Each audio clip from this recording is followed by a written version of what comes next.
Ford reçoit le ballon. Il le confie à Rankin qui s'est montré patient. Il a trouvé une belle ouverture et c'est un premier essai, même plus, par Justin Rankin. Plaqué qui a été fait tardivement par Najee Murray. Premier jeu, les Elks dans le territoire adverse. Mark Phillips disait, je veux avoir une attaque. Je veux avoir une équipe physique. Je veux avoir une équipe pour pirater. Ça double la distance. Les Elks sont à 36 verges de la zone de but. Ford lance le ballon à sa gauche. C'est capté par son receveur qui évite le premier joueur défensif. Marc-Antoine Depoix parvient enfin à arrêter Keon Julian Grant. Écoute, ça va réveiller l'unité défensive des Alouettes. Pour utiliser la fameuse expression consacrée au golf, là. On va lui souhaiter. La remise était basse. Et Blanchard qui envoie le ballon entre les poteaux. Alors 3-0 en faveur d'Edmonton. C'est ça l'attaque. Tu fais les mêmes jeux, mais tu les prépares, tu les présentes différemment. Alexander lance le ballon et c'est capté près des lignes de côté. Ça a été bien saisi cette fois par Austin Mack. Et c'est un autre premier essai. Ce sera premier et début de la ligne de 6. Attaque les périmètres. On s'assure qu'il n'y a personne entre Davis Alexander et le receveur qui est visé. On le fait. Gagné par Mack. Premier essai et début de la ligne de 6. Thomas Erlington est dans le champ-vière. Alexander conserve le ballon. C'est une petite passe qui a été captée. Et c'est un toucher facile qui est inscrit par les Alouettes.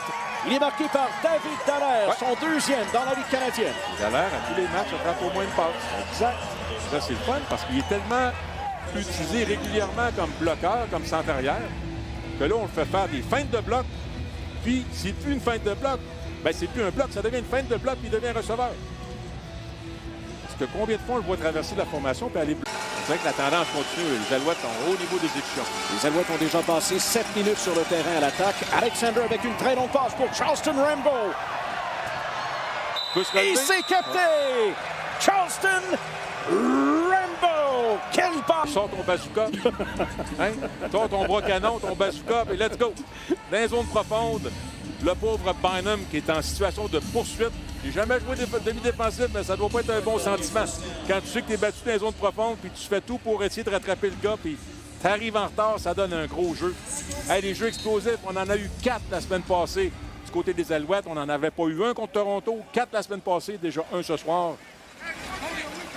54 verges ont été passes captées d'au moins 30 verges. Premier essai. On est à 13 verges de la zone de but. Alexander lance le ballon pour son receveur et c'est... Boum! Capté dans le fond de la zone de but. Et c'est un touché Alouette. Tyson Philpott. Le fameux tracé au coin contre une couverture en homme. On déplace nos receveurs. Les Elks déplacent leur demi-défensif. Le receveur numéro 3 qui est Philpott va aller faire le tracé au coin. Rambo, Austin Mack, regardez, tracé court. On s'assure qu'il y a 2 joueurs qui avancent vers Mack et Rambo et ça permet de libérer la zone pour le tracer au coin. Donc, Mack, Rambo joue le rôle du fromage. Hein? On attire l'ennemi.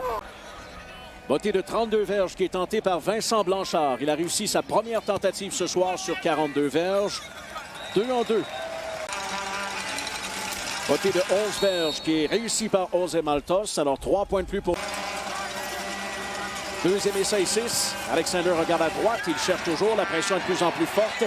Le quart arrière s'installe. Il envoie le ballon vers la zone de but. Le receveur est seul.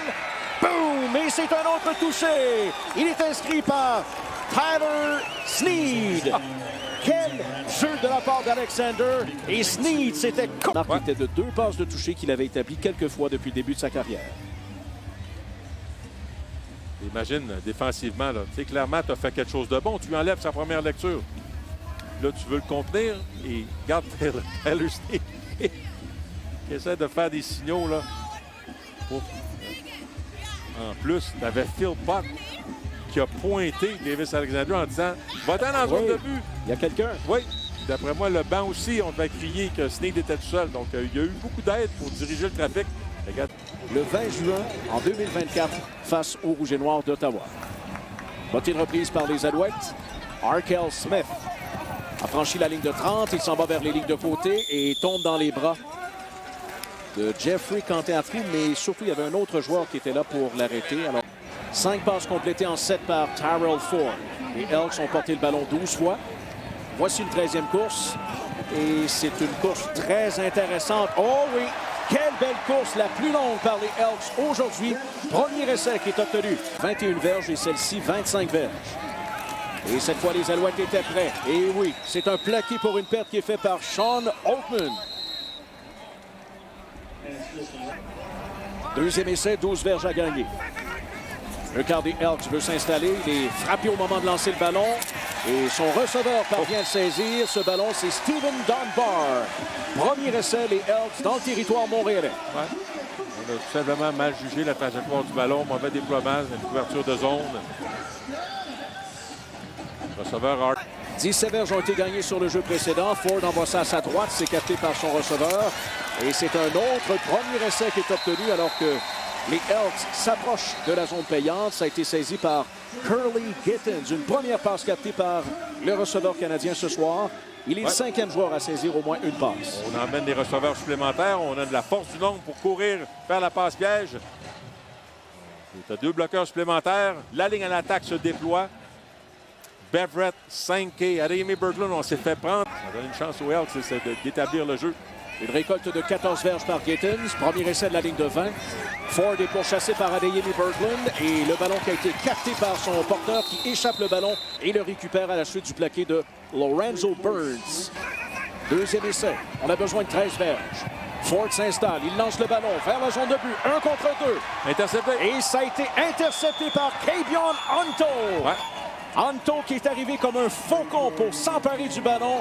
La menace des Elks s'arrête à ce moment-ci. Et le problème pour Trey Ford, c'est qu'il n'a pas lancé avec anticipation. Il a attendu que son receveur soit de Anto. Anto est le 6e joueur des Alouettes déjà cette saison à réussir une interception. Il s'agit de la 6e de sa carrière. Plus, il était plus combatif, plus agressif. C'est un gars qui attend le ballon. Deuxième essai. On a besoin de séverges maintenant. Ford qui cherche et Ford est accroché au pied. C'est un sac. Jeffrey Quentin Arcou. On dit de lui qu'il a un talent pour se rendre au corps. Et c'est souvent de cette façon-là qu'on l'utilise. On l'amène en situation évidente de passe. Oh, quelle belle stratégie. Blitz en délai. Il fait croire. Deuxième essai. 5 verges à gagner. Ford qui cherche, pressé par les Alouettes. Et voilà, c'est un autre plaqué pour une perte. Isaac Adeyemi Berglund. Troisième sac réussi par les Alouettes ce soir. En plus, les Alouettes vont avoir des jours de congé parce que le prochain match est vendredi prochain à Hamilton. Donc, on aura des congés supplémentaires. Philpott qui a saisi et c'est un premier essai alors que Philpott franchit la ligne centrale. Il est rejoint par derrière. Une autre passe explosive de la part d'un quart des Alouettes. Et c'est un premier jeu. La stratégie défensive était la pire à utiliser. Même jeu. Charleston Rambo maintenant qui capte et Rambo qui est rapide, atteint la ligne de 30. 16 verges gagnées par le receveur et un mouchoir vient d'être lancé. Ben oui, parce que le petit Cordell Jack avait juste 8 points d'écart. Il était bon quand ça comptait. Le botté est réussi par José Maltos. 3 autres points. Donc non, c'est un bon début de saison. Les dernières secondes du troisième quart s'écoulent. Trey Ford lance le ballon très loin et c'est capté le long des lignes de côté pour un premier essai. Steven Dunbar. Je vois les Alouettes, je ne sais pas si on était nonchalants, mais il y avait des joueurs qui... Regarde, Anto est là. Il a comme mal jugé. Il a tellement fait son pivot. Parce que l'autre début défensif était battu, mais Anto pouvait revenir dans l'équation, mais il a comme mal... Là, il était incroyable. Deuxième essai, toujours de la ligne de 18. Ford quitte son rayon de protection. Le quart arrière est pourchassé par Oguac, pourchassé par 5K et il atteint la zone de but. C'est un touché par Trey Ford. Une course de 18 verges. Ouais. Alors ça, c'est sa force, évidemment. Ça, on sait qu'il est capable de le faire. Toujours spectaculaire, tellement rapide. Probablement le gars le plus rapide sur le terrain. Les deux équipes mis ensemble. Il va déjouer Oguac. Ça des couvertures. Rankin est dans le champ arrière. Il a quitté sa position. Ford reçoit le ballon. C'est lancé à sa droite. Et c'est capté par Justin Rankin. Un bel attrapé pour la transformation. Et c'est 28-14 Alouettes. Deuxième essai. Ouais, hors-jeu Alouette. Pénalité alors que Bethel Thompson est envoyé au sol. 2-3 joueurs étaient là pour l'arrêter. Il y avait notamment Noah Taylor. Il y aurait de la glace, ça cuisse, tu sais. Oui. C'est vrai pareil quand il y pense, là. T'as raison. Ben, on espère que oui. cette blessure n'est pas grave et que c'est un signe justement que... Ils ont le gros morceau de terrain. Premier essai. Ford pour chasser. Et le ballon qui a été échappé et c'est récupéré par Isaac. Adeyemi Berglund, il est toujours à la bonne place au bon moment. Et 4e sac pour les Alouettes ce soir et c'est un autre revirement. Et Quentin Arcou, courir pour un toucher. Mais je comprends la réaction, là. Moi, j'ai l'impression que Quentin Arcou s'apprêtait à ramasser le ballon pour courir pour un toucher. Regarde, ça va prendre la balle. Oh! Bon, il y avait quand même quelques gilets verts tout près, là, mais quel travail de Beverett qui est arrivé pour faire échapper le ballon, puis Adeyemi Berglund qui le récupère.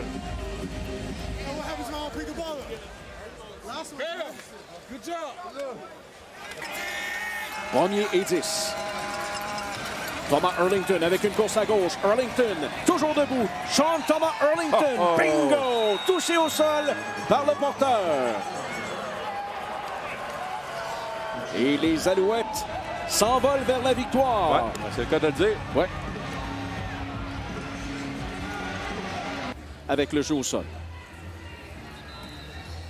Super bloc de David Dallaire sur le coin et Phil Pott. C'était facile pour Sean Thomas Erlington. On voit Dallaire qui reste avec le... Regarde, Dallaire, il avait peut-être le bloqueur, mais il est resté avec le bloqueur parce qu'il dit « Ouais, mais écoute, il n'y a personne au deuxième niveau. J'ai pas besoin d'aller au deuxième niveau. » Donc, je m'assure de sécuriser le coin. Super réaction de David Dallaire, un vrai joueur de ligne à l'attaque sur ce jeu-là. Pourquoi j'irai au deuxième niveau? C'est ce qu'on montre. 94 verges pour Steven Dunbar ce soir. Ford qui lance le ballon vers Kurleigh Gittens. Et c'est capté. Tous inscrits par Kurleigh Gittens. Ouais, dommage parce que Dequoy était bien positionné, mais un peu comme Anto tantôt. Les demi-défensifs qui s'ajustent mal à la trajectoire du ballon, à la trajectoire de la passe. Le troisième receveur au bas de l'écran, donc Dequoy qui est devant lui, Dequoy qui joue demi-défensif. Je pense que c'est Mullen qui est le maraudeur présentement sur cet alignement défensif. Et on veut jumeler les tracés. Et Dequoy était positionné, là, il a juste, dans sa transition, dans son pivot, il regarde, il a comme perdu de vue. Hein. Son receveur, il a mal jugé la trajectoire du ballon. Donc ça, c'est des petits détails, des petits travaux. Pas surpris de voir les demi-défensifs des Alouettes travailler sur ce genre de... Un autre qu'on a laissé partir de façon cavalière, qui avait connu du succès. Alors Ford qui a évité la pression et c'est une longue passe. Elle est accordée. C'est un touché par Keon Julian Grant. Très longue passe de 52 verges pour le toucher. Ouais, alors ça va donner de la matière à Noah Thorpe, Jason Moss. Au bas de l'écran, les deux receveurs au bas de l'écran. Le grand Mathis. On va le laisser aller. Entre les deux. Alors, on l'a pas redirigé, on l'a pas ralenti, on amène de la pression. Ford est capable d'éviter la pression. Je ne sais pas si la tertiaire pensait qu'il va avoir de la pression, il n'aura pas le temps de faire sa passe. On a été nonchalant. Belle réaction du porteur de ballon, hein, qui réagit à la dernière seconde, qui tasse Dequoy, empêche Dequoy d'aller frapper Trey Ford. Ça va lui faire du bien, ça. Trey Ford a tenté 34 passes ce soir. Il en a complété 25. Ford cherche et c'est un sac. Un 5e pour les Alouettes. Il est l'œuvre de Lowell Uguak. Quelqu'un qui peut récolter l'interception. Ah non, on abandonne. Ouais. Alors la course est faite par Leak. Leak accueilli par Anto. Et c'est à ce moment précis que le match se termine. Les Alouettes qui tiennent bon. Ils l'emportent 38-28 face aux Elks. Davis Alexander mérite une 7e victoire en autant de départs. Il s'agit du 2e meilleur début de carrière dans l'histoire